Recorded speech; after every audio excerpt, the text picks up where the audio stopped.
नमस्ते Libra. Welcome to healing life, where healing meets intuition, जहां आपकी हीलिंग मेरे इंट्यूशन से मिलती है। यहाँ से ग्रोथ एंड प्रोग्रेस ही होता है। हम कर रहे हैं अक्टूबर 2025 के लिए रीडिंग। क्या कह रही हैं एनर्जीज, क्या कह रहे हैं कार्ड्स, कैसा रहेगा अक्टूबर 2025 का महीना आपके लिए। लेट अस सी, लेट अस फाइंड आउट। इस रीडिंग को देखने के लिए आपके मन में जो भी सवाल हो, आपके job, career, health, wealth, finances etcetera को लेकर के, उन क्वेश्चंस को ध्यान में रख करके आप इस रीडिंग को फॉलो करें। सेकंड डेक से हम आपकी लव लाइफ के लिए भी कार्ड्स को पुल आउट करेंगे। इसके अलावा अपने इंस्टाग्राम हैंडल पे शॉर्ट स्टोरीज, रील्स, मैसेजेस आपको मिल जाएंगे। सारी लिंक आपको इसी वीडियो की डिस्क्रिप्शन बॉक्स के अंदर मिल जाएगी। अपने लिए अगर पेड रीडिंग्स में इंटरेस्ट रखते हैं, हीलिंग स्लॉट्स में इंटरेस्ट रखते हैं, तो डिस्क्रिप्शन के अंदर आपको मेरा व्हाट्सएप नंबर भी मिल जाएगा। चलिए देखिए लिब्रा, सबसे पहली जो एनर्जी आ रही है साइलेंस। काम से काम रखिए, अपने ऊपर फोकस्ड रहिए। आप अपनी ज़िंदगी में क्या करना चाहते हैं, क्या पाना चाहते हैं, क्या एग्जैक्टली आपके मन में क्या चल रहा है, उस चीज़ के ऊपर आपका ध्यान और फोकस होना चाहिए। इस समय मैसेजेस ये आ रहे हैं, ये कह रहे हैं कि आपको ये ध्यान रखना है कि आपके मन की शांति कहाँ पर है, आपका पेशेंस, आपकी शांति, आपकी पीस किस डायरेक्शन में जा रही है। ओके, सो मेजर आर्काना से हमारे पास में थोड़े से हैवी कार्ड्स आ रहे हैं।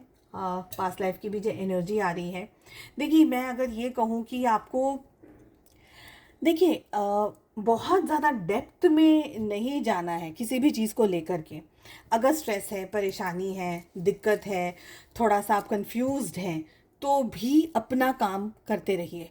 क्योंकि एनर्जीज ये कह रही है, कार्ड्स ये कह रहे हैं कि आपको है ना रुकना नहीं है। चाहे आपको ऐसा भी लगे कि अरे दरवाज़ा नहीं दिख रहा है, रास्ता नहीं दिख रहा है, where shall I go, what to do, this and that, everything is just telling one thing, focus focus and focus. आपकी इंटेंसिटी होनी चाहिए, आपको रुकना नहीं है, थमना नहीं है। आपको आगे का रास्ता समझ में आए, नहीं समझ में आए, sometimes things will be good, sometimes they will be like what is going on today, universe आपको कभी कभी टेस्ट में डाल देंगे। बट जो भी है, ये मंथ आपको अपने काम पे फोकस करके रखना है, आगे बढ़ते चले जाना है। Even if you understand, even if you don't understand, आपकी जो ट्रूएस्ट फीलिंग्स है ना, जो आपके दिल के जो डिज़ायर्स है, जो ट्रूएस्ट फीलिंग्स है, उसको आप बाहर लेकर के शेयर नहीं कर पाएंगे वर्ल्ड के साथ में। आपको हमेशा एक नकाब रखना पड़ेगा। आपको हमेशा एक खुश हूँ मैं, मेरी लाइफ अच्छी है, मैं ज़िंदगी में अच्छे चल रहा हूँ, मेरी ज़िंदगी बेहतर है, I have good money, I have this, I have that, मेरी हेल्थ अच्छी है। ये सारी चीज़ों में ना आपको जैसे एक नकाब कैसे ढकते हैं मुंह के ऊपर, ऐसे नकाब ढक करके रखना पड़ेगा। बिकॉज आप अपना रियल चेहरा, आप अपनी रियल लाइफ सिचुएशंस, आप अपने दर्द, आप अपनी तकलीफ, आप अपनी पीड़ा किसी को बताना नहीं चाहेंगे। तो समवेयर आप एक ऐसी एनर्जी में रहेंगे जहाँ पर एक्चुअली में you are going through a lot inside, but you don't want the world to see that. So somewhere मुझे ये लग रहा है कि आप इतने मेच्योर्ड होकर के डिसीजंस ले रहे हैं ज़िंदगी में, आप इतने मेच्योर्ड होकर के अपनी लाइफ में चीज़ें संभालने की कोशिश कर रहे हैं, मैनेज करने की कोशिश कर रहे हैं। और ये मेच्योरिटी आपको ग्रोथ के साथ साथ आ रही है, आपकी मेच्योरिटी आपके तजुर्बे के साथ साथ आ रही है। आप अपनी ज़िंदगी में इतना अच्छा कर रहे हैं। देखिए, हर चीज़ को फाइनेंशियली नापना, तोलना, या ये सोचना कि मैं मॉनेटरी वाइज या फाइनेंशियली मैं किस तरीके का हूँ, तो हर चीज़ उस तरीके से नहीं हो सकती है। समटाइम्स इट इज़ लाइक कि आप वाकई अपनी ज़िंदगी को एक मेच्योर्ड सोल की तरह जी रहे हैं। तो मेच्योरिटी यहाँ पर मुझे ये बता रही है कि अंडरस्टैंडिंग आपकी इतनी डेप्थ में चली गई है, आप अपने आप को इतना अच्छे से अंडरस्टैंड कर रहे हैं, आप अपने आप को इतना अच्छे से रिकॉग्नाइज कर रहे हैं, आप अपनी इतनी अच्छी वैल्यू कर रहे हैं कि सारी चीज़ें, चाहे वो दूसरी दुनिया के दूसरे लोगों के लिए सही हो, नहीं हो, लेकिन आपके लिए वो सब कुछ बिल्कुल अच्छा है, बिल्कुल सच्चा है और बिल्कुल सही है। कुछ सिचुएशंस लाइफ में ऐसी हो सकती हैं, कोई उतार चढ़ाव ऐसे आ सकते हैं, कोई सिचुएशन ऐसी आ सकती है, करियर को लेकर के, फाइनेंसेस को लेकर के, रिलेशनशिप को लेकर के, या हेल्थ को लेकर के, जो कि आपको थोड़ा सा स्ट्रेस में डाले, परेशानी में डाले, कन्फ्यूजन में डाल दे, विचारों में डाल दे कि अब मुझे क्या करना चाहिए। बिकॉज पास्ट लाइफ का कार्ड आ रहा है, कुछ हद तक आपका कर्मा, जो आपने अगर पास्ट लाइफ में कुछ अच्छे कर्म करे थे तो उसका अच्छा रिजल्ट आप इस समय एक्सपीरियंस कर सकते हैं। लेकिन अगर कुछ इश्यूज चले थे पास्ट लाइफ में, आपने अगर किसी के साथ में कुछ गलत किया है, तो somewhere that thing is coming in front of you. तो कहीं ना कहीं karma time is there. This is what I am seeing in the month of October.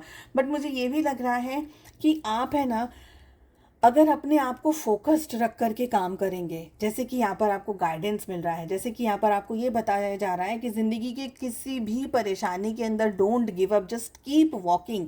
Even if you can see, even if you can't see, even if you feel कि नहीं nothing is working for me, you know, but एक बात आपको ध्यान रखनी है कि मुंह बंद रखना है, ताकि किसी के साथ हमारा लड़ाई झगड़ा क्लेश ना हो।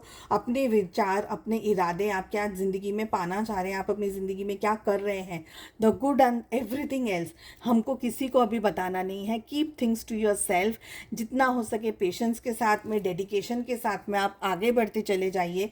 जितनी भी हो सके पॉजिटिविटी के साथ में। Towards the end of the month आपको पता चल जाएगा कि इतनी सारी स्ट्रेंथ आपने होल्ड करके रखी हुई है, इतना सारा कॉन्फिडेंस, इतनी सारी पॉजिटिविटी को आपने होल्ड करके रखा हुआ है कि जैसे हम कहते हैं ना कि देखिए, हमारे कर्म हैं, उस पर डिपेंड करता है कि हमको क्या फल मिलेगा। हो सकता है कि आपके कर्म के अंदर शायद भगवान ने ये लिख दिया हो कि आपने अगर गिव अप नहीं किया तो आपको उसका अच्छा फल मिलेगा।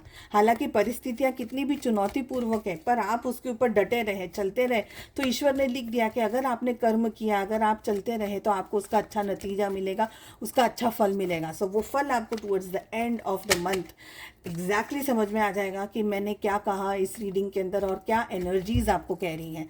So don't give up. आपका बार बार मन करेगा तो give up, don't give up. ठीक है, चलिए चेक कर लेते हैं लव लाइफ में क्या हो रहा है आपकी एनर्जीज में। यहाँ पर हमारे पास में थोड़ा सा देखिए लिब्रा, तुला राशि, आप लोगों के लिए ना थोड़ी सी चीज़ें स्ट्रिक्ट हो सकती हैं, थोड़ी सी चीज़ें टफ हो सकती हैं, बट टफ तो आप खुद भी हैं।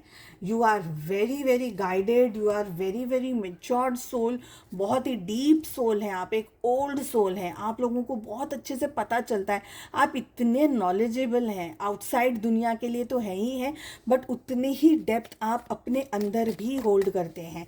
तो रिलेशनशिप की अगर बात करी जाए लिब्रा, हो सकता है कि रिलेशनशिप के अंदर किसी तरीके का ट्रांसफॉर्मेशन आपके दिल दिमाग में चल रहा हो, आप किसी बात को लेकर के स्ट्रेस्ड आउट हो, या रिलेशनशिप में थोड़ी बहुत क्लैरिटी पाना चाह रहे हो जो कि शायद आपको नहीं मिल रही हो। नेवर माइंड, डजेंट मैटर, आप अपने आप को बहुत ज़्यादा वैल्यू करने वाले हैं इस मंथ, इस रिलेशनशिप में। ओके, आपके पार्टनर अगर आपकी वैल्यू नहीं भी कर रहे हैं तो आप अपनी वैल्यू पूरी तरीके से कर रहे हैं, आप अपने आप को पूरी तरीके से अंडरस्टैंड कर रहे हैं, आप अपने आप को पूरी तरीके से जानने की कोशिश कर रहे हैं कि मुझे कुछ भी गिव अप नहीं करना है। I will work on my self, I will work on the relationship in my favour.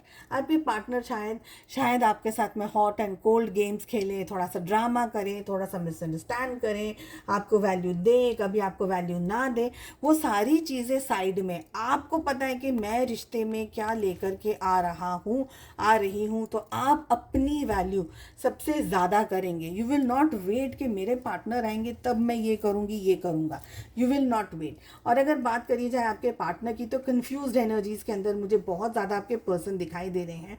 Relationship चाहते हैं लेकिन अपने टर्म्स एंड कंडीशंस पे अपनी तरीके से चीज़ों को हैंडल करना चाहते हैं, मैनेज करना चाहते हैं, जो कि शायद नहीं हो पाएगा, because you are the boss this month. आप इस रिश्ते को बिल्कुल तरीके से निभाना चाहते हैं। और आपकी एक चीज़ ये भी मुझे दिख रही है, बिकॉज आपके पार्टनर अंदर थर्ड पार्टी इन्फ्लुएंस के अंदर घूम रहे हैं, या तो उनको कोई बहला रहा है, कोई बहका रहा है, उनकी ज़िंदगी में कोई ऐसी सिचुएशन है, कोई ऐसी परिस्थिति है जिसकी वजह से आपके पर्सन पूरी ईमानदारी के साथ आपके साथ रिलेशनशिप में नहीं है। हो सकता है किसी की देखा देखी चल रही हो, इसने ऐसा कह दिया, उसने ऐसा कर दिया, मैं भी ये करूँगी, ये करूँगा, तो देखा देखी भी चल रही हो, ये भी हो सकता है। ओके, बट आप वेट, वॉच, मुझे कोई हर्ट नहीं कर सकता, मुझे कोई दुखी नहीं कर सकता, मुझे कोई परेशान नहीं कर सकता। तो आप है ना एक बहुत ही कॉन्फिडेंट एनर्जी के अंदर हैं, इतनी कॉन्फिडेंट एनर्जी के अंदर है कि आप पार्टनर बदलना चाहें तो पार्टनर बदल देंगे, पर आप खुद को हर्ट नहीं होने देंगे। आपकी ऐसी एनर्जी दिख रही है। आप यानी अपना जो बोलते हैं ना, दिल किसको बोलते हैं, दिल को गार्ड करने की जो एनर्जी होती है ना, क्योंकि आपको ये समझ में आ गया है, आप अपने पार्टनर को इन एंड आउट जानते हैं। अब आपको ये समझ में आ गया है कि भाई मेरा पार्टनर ऐसा है, मेरे पार्टनर का नेचर ऐसा है, मेरे पार्टनर का कहने का मतलब ऐसा है, तो आपको इतना समझ आ गया है, तो अब आप अपने पार्टनर की तरफ से ना कोई भी बदतमीज़ी को मैनेज नहीं करेंगे। ठीक है, एक्शंस अगर लेने की ज़रूरत हुई तब आप एक्शंस लेंगे। अगर आपको लगता है कि एक्शन लिए बगैर चीज़ें ठीक हो सकती हैं, मैनेज हो सकती हैं, चुप रह करके चीज़ें ठीक हो सकती हैं, मैनेज हो सकती हैं, तो आप चुप रह करके चीज़ों को ठीक करोगे और मैनेज करोगे। बहुत ज़्यादा अपनी तरफ से इनपुट नहीं दोगे, पहले ये देखोगे कि वो क्या कर रहे हैं। और आपको अगर ऐसा लगा कि वो भाई थर्ड पार्टी के अंदर है, किसी इन्फ्लुएंस के अंदर है, किसी चीज़ के अंदर है और आपके साथ में बदतमीज़ी कर रहे हैं, बदसलूकी कर रहे हैं, तो you will just wait and watch. Major decision लेने से पहले आप 50 दफ़े सोचेंगे, बट एक बार अगर आपने डिसीजन ले लिया तो फिर आप किसी की भी नहीं सुनेंगे। ठीक है, सो आई होप आपको ये रीडिंग पसंद आई। Please do like, share and subscribe to the channel. हम मिलते हैं नेक्स्ट रीडिंग में। अपना बहुत ज़्यादा ध्यान रखिएगा। Take care, bye bye.